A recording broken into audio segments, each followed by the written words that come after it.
मैं भारत को भारतीयता की मान्यताओं के आधार पर फिर से खड़ा करना चाहता हूं और इसी काम की कोशिश में लगा हूं। नमस्कार दोस्तों, बीएस नेटवर्क में आपका स्वागत है। मैं हूं बलबीर सिंह सरिता राजपूत। अंग्रेजों के लॉर्ड कर्जन के टाइम में एक डिसीजन हुआ था कि जो भारत का जो बंगाल है वहाँ के लोग सबसे अमीर हैं, सबके समझदार, सबसे पढ़े लिखे लोग हैं। क्योंकि उस समय का जो बंगाल था वो आज का बंगाल नहीं था। उस समय का जो बंगाल था वो आज का बांग्लादेश और आज का उड़ीसा, आसाम, बिहार, झारखंड, ये पूरा का पूरा एरिया उस समय का पूरा बंगाल, पश्चिम बंगाल इसको कहा जाता था, ये बंगाल था। तो उस समय क्या कि अंग्रेजों ने ये सोचा कि एक डिवाइडेशन करने का हिंदू और मुसलमानों में एक विचार किया और उन्होंने बहुत बड़ी आबादी को, 8.5 करोड़ लोगों को कैसे उन्होंने डिवाइड कर दिया, जिससे क्या हुआ कि हिंदू भी अल्पमत में आ गए और मुसलमान भी अल्पमत में आ गए। जिस इलाके में जैसे दोनों अल्पमत में आए तो दोनों के अंदर एक भय का वातावरण बन गया, दोनों को कहीं न कहीं एक भय पैदा होने लगा। उससे बेशक नारेबाजी की, हमने सभाएं करी, आंदोलन किया, रक्षाबंधन मनाए, कुछ भी किया, लेकिन दोनों ही कम्युनिटी के अंदर कहीं ना कहीं भय पैदा हो गया और ख़ास करके मुसलमानों के अंदर भय पैदा हो गया। क्योंकि मुसलमानों के मन में ये आ गया कि जो संस्था है कांग्रेस, ये हिंदुओं की संस्था है और ये हिंदुओं के लिए काम करेगी और ये हमारे साथ जो है ना भेदभाव करेगी। तो उन दो एरिया, जो मुस्लिम बहुल एरिया जो था, जहाँ पर मुसलमानों की आबादी 1.81 करोड़ 80 लाख थी और जहाँ हिंदुओं की आबादी 1 करोड़ 20 लाख थी, उस इलाके में हिंदू और मुस्लिम दोनों अल्पमत में आ गए।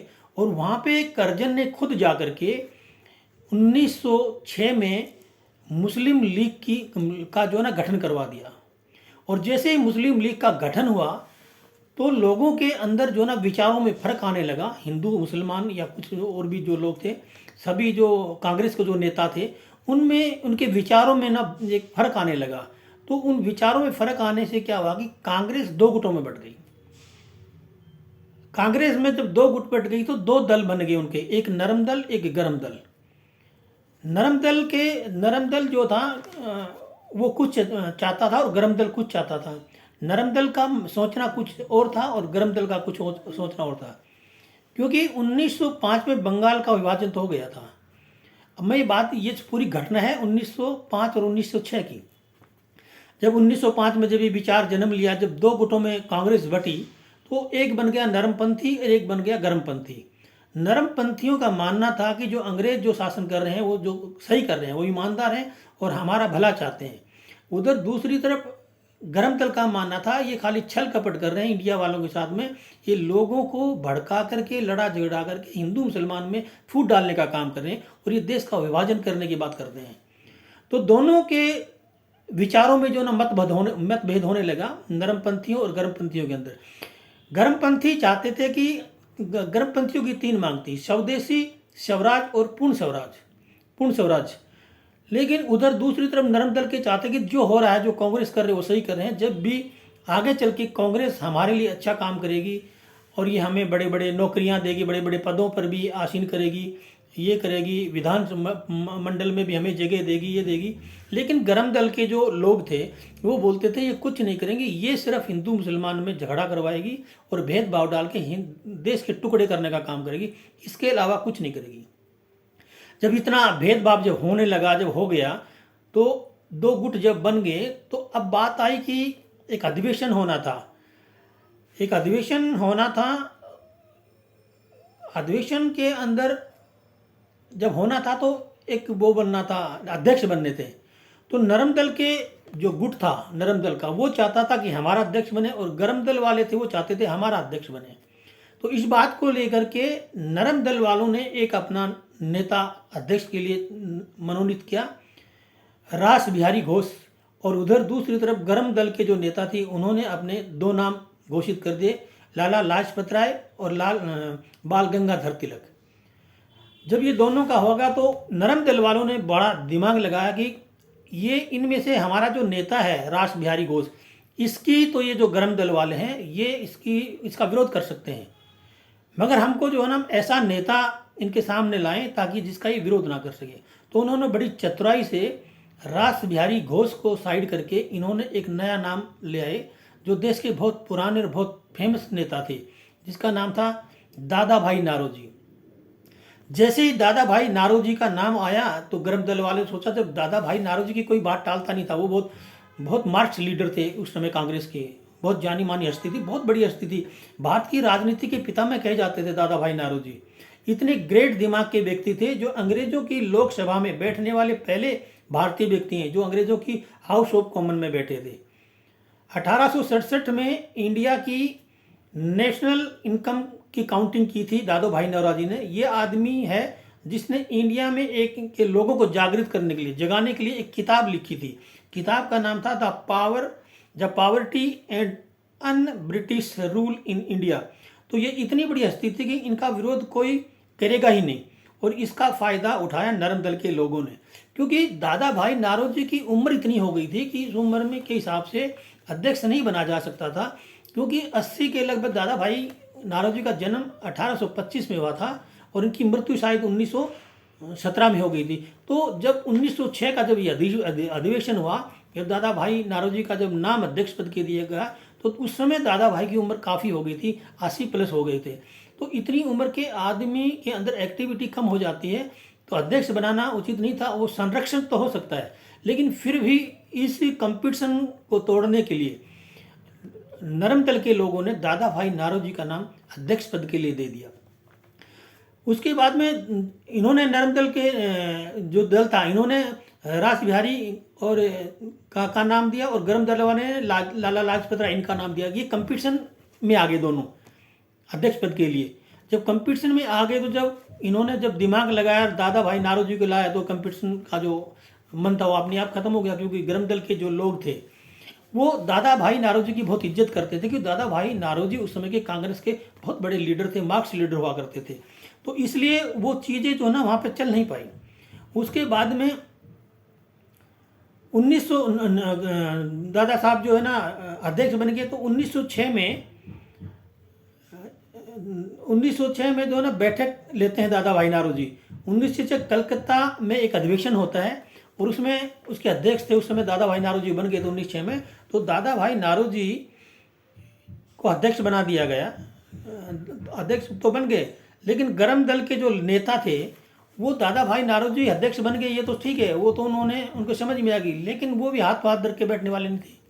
उनके भी वही जो सवाल थे 4-5 वो उनके मन में थे, वो भी अपनी तरीके से अपना काम कर रहे थे, काम वो भी कर रहे थे, क्योंकि गर्म दल के जो लोग थे उनके जो ये 4 मुद्दे थे वो उनके दिमाग में आज भी वैसे ही चल रहे थे, वैसे ही ज्वलंत थे वो मुद्दे जैसे वो पहले थे।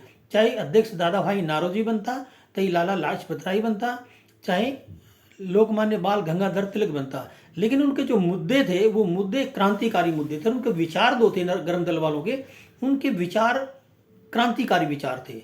और जो नरम दल के जो लोग थे वो चापलूस टाइप के लोग थे, वो अंग्रेजों की चापलूसी करते थे, अंग्रेजों के गुर्गे थे वो एक प्रकार से। उसके बाद में उनके जो 4 जो मांगे थी गर्म दल वालों की, उनकी 4 मांग थी। स्वदेशी चीज़ों का मतलब जो स्वदेशी चीज़ें हैं उनको अपनाओ, और विदेशी वस्तुओं का बहिष्कार करो। विदेशी वस्तुओं का बहिष्कार करके देश से उत्पन्न, हमारे देश में जो उत्पन्न होती चीज़ें उन्हीं का इस्तेमाल करो। तो ये स्वदेशी का ये जो परिभाषा जो थी ये तो पहले क्लियर हो चुकी थी। उसके बाद में उनकी दूसरी मांग थी बहिष्कार। अब बहिष्कार देखो एक शब्द है, लेकिन इसके अर्थ 2 हैं अलग अलग। किसी व्यक्ति ने ये शब्द एक नाम रखा बहिष्कार, लेकिन दोनों दल इसको अलग अलग तरीके से देखते थे। नरम दल के जो व्यक्ति थे, जो लोग थे, जो गुट था, वो बहिष्कार का मतलब इतना ही मानता था कि अंग्रेजों की वस्तुओं का बहिष्कार करो।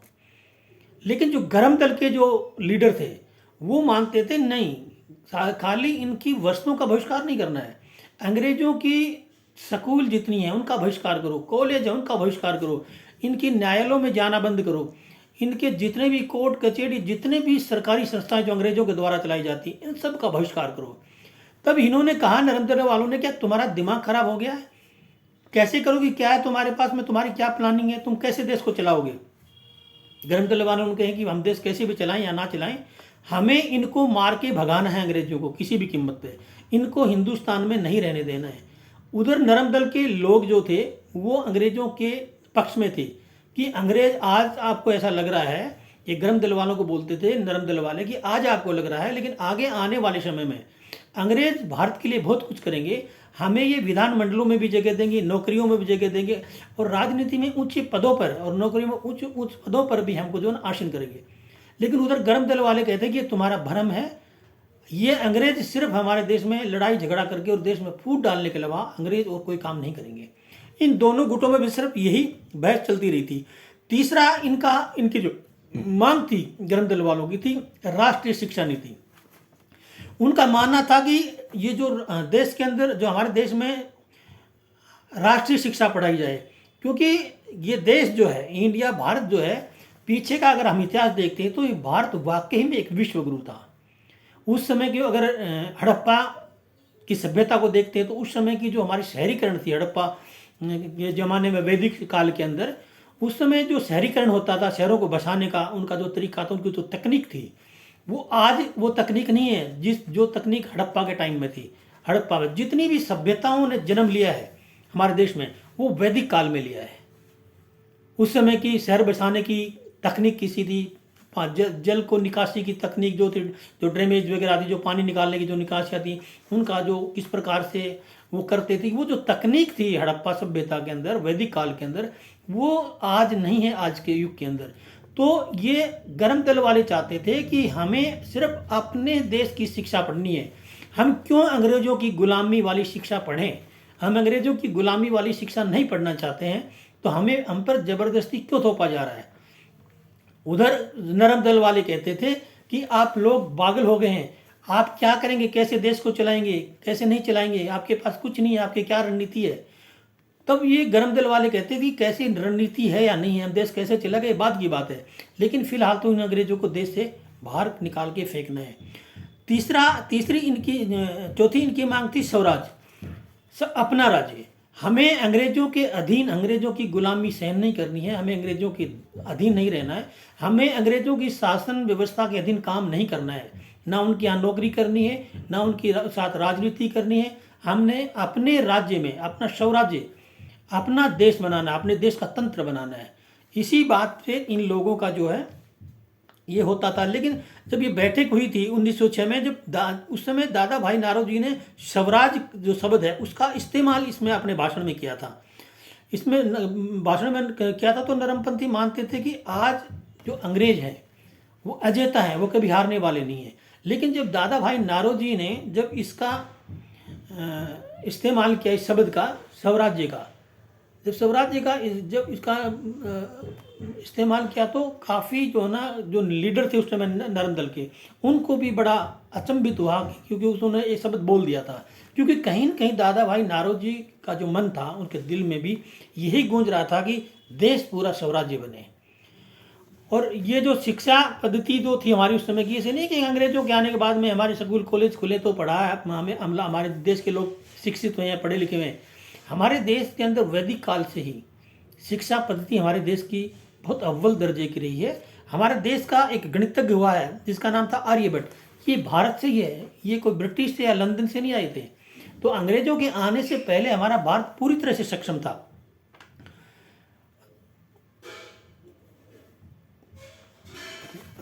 जब दादा भाई नारोजी ने स्वराज शब्द का जो था उसका इस्तेमाल तो कर लिया उस बैठक के अंदर, 1906 का जो अधिवेशन हुआ, लेकिन उस शब्द को एक्सप्लेन किसी ने नहीं किया, ना दादा भाई नारोजी ने किया, ना किसी गर्म दल वाले ने किया, ना किसी नरम दल वाले ने किया। तो उसका अर्थ जैसे जैसे लोगों ने लगाना चाहा वैसे वैसे लोगों ने इसका अर्थ निकाल लिया, अपने तरीके से निकाल लिया। उसके बाद में दूसरा अधिवेशन होता है 1907 में, और 1907 में जैसे अधिवेशन होता तो गर्म दल वालों के मन में कि इस बार अगर कोई अध्यक्षता होगी तो अध्यक्ष हमारा ही बनेगा। तो उन्होंने अपने अध्यक्ष पद के लिए तिलक, जो बाल गंगाधर तिलक को जो उन्होंने फोकस कर रखा था, उसको तैयार कर रखा था। और ये अधिवेशन होना था नागपुर में होना था। लेकिन उधर एक दूसरा नेता इन्होंने नरम दल वालों ने अध्यक्ष पद के लिए अपना नाम रखा 2007 के अधिवेशन में, जी के गोखले साहब। क्योंकि दादा भाई नारोजी महाराष्ट्र से बिलोंग करते थे, बम्बई एरिया से बिलोंग करते थे, और वो उनका जो है दादा इसका तिलक का जो तिलक थे वो नागपुर के थे। तो उस इलाके में इनका दबदबा था, तो नागपुर में ये अधिवेशन होना था। तो इन्होंने इस अधिवेशन को इतनी होशियारी से जो ना इसको चेंज कर दिया, जगह को चेंज कर दिया। वो उस अधिवेशन नागपुर में न होकर के गुजरात के सूरत में कर दिया, और गुजरात जो सूरत था उसमें बॉम्बे एरिया में आता था। और ये जो गोखले जी थी, इनकी जो पकड़ थी वो उस एरिया में थी, उस समय अच्छी पकड़ थी। तो कुल मिला के एक नियम बना लिया इन्होंने उसके बाद में कि जो भी व्यक्ति जो अध्यक्ष पद के लिए जो चुना जाएगा वो उस इलाके में जिस भी एरिया का रहने वाला है, जिस भी स्टेट राज्य का रहने वाला है, वो उसका अध्यक्ष नहीं बनेगा। क्योंकि अगर नागपुर में अधिवेशन होता तो नागपुर के रहने वाले थे तिलक, तो उन्होंने उस जगह को चेंज कराया। चेंज कराने के बाद में इन्होंने इसको रख दिया, सूरत में रख दिया। तो फिर ये अधिवेशन जो है सूरत में हुआ। सूरत में क्योंकि गोखले जी की पकड़ थी और नागपुर में तिलक की बाल गंगाधर तिलक की पकड़ थी, और ये नियम बना करके इसको भी जो है ना इन्होंने बड़े चालाकी से इसको भी डिसमिस कर दिया, नहीं बनी बात यहाँ पर भी। उसके बाद में 1917 में गरम दल वालों ने लाला जी का नाम दे दिया था अध्यक्ष पद के लिए, और नरम दल वालों ने फिर दोबारा से 2007 में 2006 में भी लाए थे रास बिहारी को, और 2007 में भी रास बिहारी को ले आए। लेकिन यहाँ भी फिर बहस होने लगी। तो लाला जी की समझ देखिए, लाला जी ने खुद इस बार अपना नाम वापस ले लिया। कह रहे कोई बात नहीं है, कांग्रेस में ये है का ही नरम दल है और कांग्रेस का ही गरम दल है, अगर रास बिहारी बनते तो बनने दो, कोई बात नहीं। तो लाला जी ने बड़ी ईमानदारी से अपना नाम वापस ले लिया। कोई व्यक्ति देखो इतने बड़े पद पर जाने के बाद में अपनी इच्छा से अपना नाम वापस ले लिया, तो कोई लालच नहीं था लाला जी को। तो लाला जी ने अपना नाम वापस ले लिया, और उसके बाद में रास बिहारी 1907 में भी जब सूरत का अधिवेशन हुआ तो सूरत अधिवेशन में भी रास बिहारी को अध्यक्ष बना दिया गया उस अधिवेशन का। लेकिन अधिवेशन कोई भी बने, लेकिन अधिवेशन जब हुआ तो बोलने का मौका सभी को मिलता है। किसी भी प्रोग्राम के अंदर पार्टी के कोई भी नेता और किसी भी सदस्य को बोलने का मौका मिलता है। तो इसके ऊपर तिलक को बात करने का मौका मिला, क्योंकि उनके मन में थी भी कोई बने, लेकिन तिलक बोलेंगे तो बोलने से कोई रोक नहीं सकता। जैसे ही तिलक बोलने के लिए खड़े हुए, उनको पता था कि जब तिलक जी खड़े होंगे तो उन्हीं चीज़ों पर बोलेंगे, वही उनके पॉइंट है, स्वदेशी बहिष्कार और राष्ट्रीय शिक्षा नीति और स्वराज्य। तो जैसे ही तिलक खड़े हुए, बाल गंगाधर तिलक बोलने के लिए खड़ा, तो शोरगुल जोर जोर से बोलने, हल्ला गुल्ला मचने लगा। एक दूसरे के ऊपर कुर्सियां फेंक के, टेबल कुर्सियां फेंक के मारने लगे, जैसे आज की सरकारों में होता है, आज पार्लियामेंट विधानसभा में होता है, ऐसे ही वहाँ तब होने लगा। उनको बाल गंगाधर तिलक को बोलने का मौका ही नहीं मिला, बोलने का मौका नहीं मिला। तो ये लड़ाई यहाँ पे हो गई। तो इसका मतलब 1907 में सूरत अधिवेशन के दौरान कांग्रेस में भारी फूट पड़ गई। जब कांग्रेस में भारी फूट पड़ गई तो अब सीधी सी बात है कि कांग्रेस में शिथिलता आएगी, तो कांग्रेस शिथिल होगी, कई कई गुटों में बिखर गया। 1906 आते आते सब समझ गए थे कि कांग्रेस को अलग होने से, अभी टूटने से कोई भी नहीं बचा सकता। लेकिन बात प्रॉब्लम वहाँ पे ये थी कि कांग्रेस टूट गई, दो गुट बन गए और कांग्रेस में भी फूट पड़ गई सूरत अधिवेशन के दौरान। लेकिन प्रॉब्लम वहाँ पे ये आ गई कि जो गरम दल था, अभी इसको कांग्रेस को चलाएगा कौन, प्रॉब्लम यहाँ पे आ गई। क्योंकि जब कांग्रेस ढीली पड़ गई और उसका फायदा अंग्रेज उठाना चाहते, जो अंग्रेज चाहते तो हो गया वहाँ पे। अभी प्रॉब्लम यहाँ पे यह आ गई कि जो गरम दल था, जो गरमपंथी थे, उनके पास पैसा नहीं था अधिवेशन करने के लिए या प्रोग्राम करने के लिए या पार्टी को चलाने के लिए। मगर उधर दूसरी तरफ जो नरम दल के थे, उन लोगों के पास पैसा था लेकिन ताकत नहीं थी, जनादेश नहीं था उनके पास में, ताकि वो जनता को, क्योंकि उस समय इन्होंने इनका बहिष्कार कर दिया था। जो 4 लीडर थे, ये 4 लीडर टूट गए थे, ये 4 लीडर टूट गए थे, तो देश का नुकसान होना स्वाभाविक था। इसका जो फायदा जो मिलना था वो अंग्रेजों को मिला। 9 साल के बाद, ये 9 साल तक चुपचाप बैठे रहे। 9 साल के बाद में इनके दिमाग में फिर दोबारा से आया कि चुपचाप से 9 साल चुपचाप से बैठे रहे। फिर 9 साल के बाद में इनकी फिर आंखें खुलती हैं इकट्ठा होने के लिए। जब दोबारा इकट्ठा होने की जब बात आई 9 साल के बाद में, तो उसके अंदर सबसे बड़ी भूमिका निभाई बाल गंगाधर तिलक और एनी बेसेंट। एनी बेसेंट नाम आपने सुना नहीं होगा शायद, या किसी ने सुना होगा। एनी बेसेंट एक विदेशी महिला थी, वो आयरलैंड की महिला थी। इसका भारत के अंदर जब ये कांग्रेस का जो बिखराव हुआ, जब कांग्रेस टूटी, तो इसके अंदर नरम दल, गरम दल और मुस्लिम लीग सभी को एक मंच पर लाने का काम करने में इनकी बहुत बड़ी भूमिका है। इन्होंने देश के लिए और देश के समाज के लिए जो ना एनी बेसेंट ने बहुत काम किया है।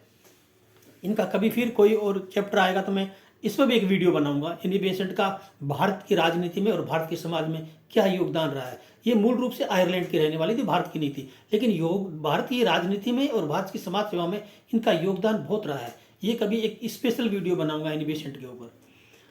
उसके बाद में इन्होंने क्या काम किया कि इनको एक जो दूसरी तरफ वो था, इनके अंदर एक सबसे मास्टरमाइंड आदमी था मोहम्मद अली जिन्ना। अभी मोहम्मद अली जिन्ना जब 1905 में जब बंग भंग हो गया, बंगाल का विभाजन हो गया और वहाँ पे मुस्लिम लीग बन गई, और मोहम्मद अली जिन्ना वहाँ पे बंगाल के एरिया के अंदर अपना काम कर रहे, तो अचानक से इसके मन में ऐसा क्यों आया कि ये नरम दल और गरम दल और भारत और कांग्रेस के साथ मिलने का विचार क्यों आया? क्योंकि देखो, राजनीति में हर चीज़ का लॉजिक होता है, बिना लॉजिक राजनीति में कुछ भी संभव नहीं है। और लॉजिक ये था कि उस वक्त जो फर्स्ट वर्ल्ड वार जो हुआ था, उसमें पूरी दुनिया 2 गुटों में बट गई थी। एक था मित्र राष्ट्रों का गुट था, दूसरा था धुरी राष्ट्रों का जो ना एक गुट था। धुरी राष्ट्रों की जो शक्तियां थी, एक तरफ वो हो गया था। पहले गुट में थे जर्मनी, ऑस्ट्रेलिया, हंगरी, तुर्की, और दूसरे गुट में थे अमेरिका और ब्रिटेन। लेकिन जब ब्रिटेन अमेरिका के तरफ हुआ, तो इन जो मुसलमान जो थे, इनको समझ में आ गया कि ये पहले इनको ये लगता था मोहम्मद अली जिन्ना को और इस मुस्लिम लीग को कि अंग्रेज हमारा साथ देंगे, ये अंग्रेजों के गुणगान गाते थे। जब फर्स्ट विश्व युद्ध के अंदर जब तुर्की अलग थलग पड़ा और ये जो ब्रिटेन जो है अमेरिका की तरफ खड़ा हो गया, तो उनको समझ में आ गया कि अंग्रेज हमसे कहीं ना कहीं धोखा कर रहे हैं। क्योंकि तुर्की पर फोकस, तुर्की के जो खलीफा थे, उनको पूरी दुनिया के जो मुसलमान थे वो अपना लीडर मानते थे, अपना नेता मानते थे, अपना खलीफा मानते थे। और क्योंकि जब अमेरिका ब्रिटेन की तरफ खड़ा हो गया और ब्रिटेन अमेरिका की तरफ खड़ा हो गया, तो उनको मुसलमानों की आंखें खुलने लगी कि ये जो अंग्रेज जो हैं ये हमारे साथ में छल कपट कर रहे हैं। तो अभी इसी में भलाई कि हमको भारत की तरफ मिल जाना चाहिए, हमको कांग्रेस, नरम दल और गरम दल के साथ मिलकर के काम करना चाहिए। तो फिर मोहम्मद अली जिन्ना वापिस इसके अंदर वापिस आ जाते हैं मिलने के लिए। 1916 का एक समझौता होता है लखनऊ पेट। तो लखनऊ पेट के दौरान मोहम्मद अली जिन्ना इस गरम दल, नरम दल और कांग्रेस के साथ मिलने के लिए आ जाता है। उसके बाद में ये एक लखनऊ पेट होता है 1916 में।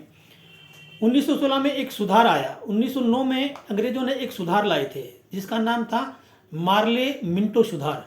उन्होंने काम कुछ नहीं किया देश के लिए। मार्ले मिंटे सुधार जो सुधार आया था, कहा था कि हिंदू और मुसलमानों के सांप्रदायिक मतदान क्षेत्रों को बांट दिया था। दोनों को ना एक सांप्रदायिक हिसाब से मतदान क्षेत्रों में बांट देना चाहिए। ये जो मार्ले मिंटो जो सुधार आया था, इन्होंने ये सांप्रदायिक हिसाब से बांटने का जो ना एक इन्होंने आइडिया दे दिया।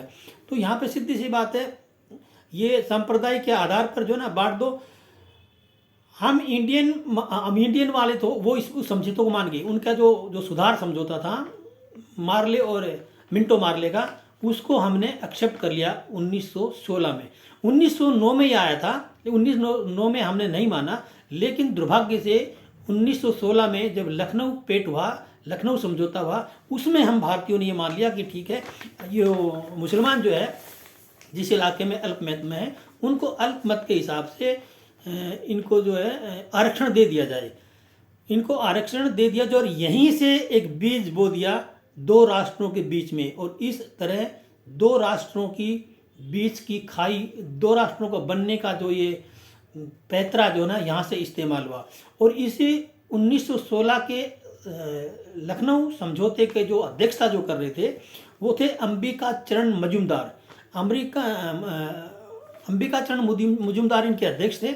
और इस प्रकार से जैसे ही इस सुधार ने, मिंटो मार्ली सुधार ने इस प्रकार का जो विचार दिया, उससे दो राष्ट्रों में बंटने का एक सिलसिला शुरू हुआ। और इस प्रकार से एक विचारधारा बन गई कि अब तो हिंदुस्तान 2 राष्ट्रों में बंटना तय है। तो ये थी एक छोटी सी कहानी कि कैसे कैसे अंग्रेजों ने चाल हमारे देश के ऊपर चली, कैसे कैसे क्या काम करते थे, कैसे अंग्रेजों ने कांग्रेस के टुकड़े किए, कैसे गरम दल और नरम दल को आप वापस में लड़ाया, कैसे क्या हुआ। तो आज भी जो ये सरकारें कर रही हैं, आज कोई काम कर रही है जो अंग्रेज कर रहे थे, कोई फर्क नहीं है। वो गरम दल और नरम दल को पार्टी में ही लड़ा के एक दूसरे को तोड़वा रहे थे। और आज के जो काले अंग्रेज हैं हमारे, आज की जो सरकारें हैं, वो हिंदू मुसलमान और जातियों में लड़ा के झगड़ा करवा के उनमें बांटने का हमेशा काम करते रहते हैं। क्योंकि राजनीतिक पार्टियों का मुद्दा यही रहता है कि कैसे भी करके साम दाम दंड भेद करके सत्ता में आ जाना है, जीत हासिल करना है। मकसद पार्टी कोई भी हो, चाहे भारतीय जनता पार्टी हो, कांग्रेस हो, आम आदमी पार्टी हो, चाहे छोटे मोटे दल हो, कोई भी हो, सबका लक्ष्य एक ही होता है, जैसे भी तोड़ जोड़ करके शाम दाम दंड भर करके जीत करके सत्ता में बैठना है और सत्ता में बैठ करके देश को लूटना है और उसकी सत्ता की मलाई खानी है। तो ये सोचना है देश के आज के जो नौजवान है, युवा, उनका सोचने की जरूरत है कि अंग्रेजों का पीछे का इतिहास उठाए, भारत का पीछे का इतिहास उठा करके देखें। क्योंकि आज के जो युवा हैं उनको देश के पीछे के इतिहास को उठा के पढ़ने की जरूरत नहीं समझते हैं। कुछ लोग जगह हैं, कुछ युवा जगह हैं जो देश का इतिहास पीछे का जानना चाहते हैं, लेकिन ये 2-4% है। अगर ये 25-30% भी जिस दिन जग जाएंगे युवा कि देश का पीछे का इतिहास जानना चाहते हैं, 2-4-5% हैं जो देश का पीछे का इतिहास जानना चाहते हैं, लेकिन मैं कहता हूँ 25-30% युवा अगर आज जग जाएं और पीछे का अपना देश का इतिहास खंगालना लगे, उनको पढ़ना लगे, उन पर इंटरेस्ट दिखाएं, तो बहुत जल्दी देश के अंदर ये जितनी लूट मार, देश में जो भ्रष्टाचार है, काला धन है, काला बाजारी है, गुंडागर्दी है, जो करप्शन है, बलात्कार है, रेप है, घुसपैठ है, जितने भी हैं, अंग्रेजों की शासन व्यवस्था है, अंग्रेजों की कानून व्यवस्था है, अंग्रेजों की शिक्षा व्यवस्था, ये सारी की सारी जो सिस्टम बदल जाएगा और देश वाकई में पूर्ण स्वराज्य बन जाएगा। और ये पूर्ण स्वराज्य का सपना हमारे क्रांतिकारियों का था जो नरम दल के थे। और इन्हीं पुराने जो क्रांतिकारी थे, लाला लाजपत राय और बाल गंगाधर तिलक, अरविंदो घोष, सुभाष चंद्र बोस, भगत सिंह, इन्हीं के नक्शे पर चल के आगे जो भगत सिंह और सुभाष चंद्र बोस की जो नई जनरेशन जो क्रांति में आई थी, वो इन्हीं से प्रभावित होकर के, जो लाला लाजपत राय और बाल गंगाधर तिलक, इन जो अरविंदो घोष, ये इनके नक्शे कदम पर चल के इनसे प्रभावित होकर के जो हमारे बाद की जो जनरेशन क्रांति के लिए आई थी, जिसमें भगत सिंह थे, उधम सिंह थे, सुभाष चंद्र बोस थे, सुखदेव थे, भगत सिंह और जितने भी हमारे क्रांतिकारी थे, ये प्रेरणा इनको इन पुराने क्रांतिकारियों से मिली थी। तो आज ये जो नए क्रांतिकारी हुए थे, हमारे भगत सिंह जैसे, सुभाष चंद्र बोस जैसे, उधम सिंह जैसे, बिस्मिल्लाह जैसे, जिन सब लोगों किसे प्रेरित हो गए, आज भी अगर देश के युवा प्रेरणा लेकर के ये दोबारा से अगर ये जन जागृति युवाओं में आ जाए और इस प्रकार से फिर इस क्रांति का मन बनाए, एक आंदोलन का मन बनाए, तो देश में जो अंग्रेजों की 75 साल से जो व्यवस्था चल रही है, जो शासन चल रहा है, जो कानून चल रहा है, जो शिक्षा पद्धति चल रही है, जो कर व्यवस्था चल रही है, इस सब को आरामदारी से हम खत्म करवा सकते हैं। और हम देश को, हमारे क्रांतिकारियों का सपना पूरा करने में हम सफल हो सकते हैं। क्योंकि हमारे क्रांतिकारी चाहते थे कि हमारा देश में स्वदेशी हो, स्वदेशी चीज़ों का इस्तेमाल हो, विदेशी वस्तुओं का बहिष्कार हो, शिक्षा हमारे देश की हो, हमारा देश पूर्ण स्वराज्य हो। ये जो सपने थे क्रांतिकारी के, वो सपने आज की जनरेशन अगर जरा से 25-30% भी जनरेशन अगर जागृत हो जाए, उनमें जागरूकता आ जाए, तो वो सपना हमारे क्रांतिकारियों का सपना पूरा करने में हमें ज़्यादा वक्त नहीं लगेगा। तो आज के अंक में बस इतना ही। कल फिर मिलेंगे किसी और मुद्दे पर। जब तक मेरा वीडियो शेयर करिए, लाइक करिए, सब्सक्राइब करना ना भूलिए। जय हिंद, जय भारत, वंदे मातरम।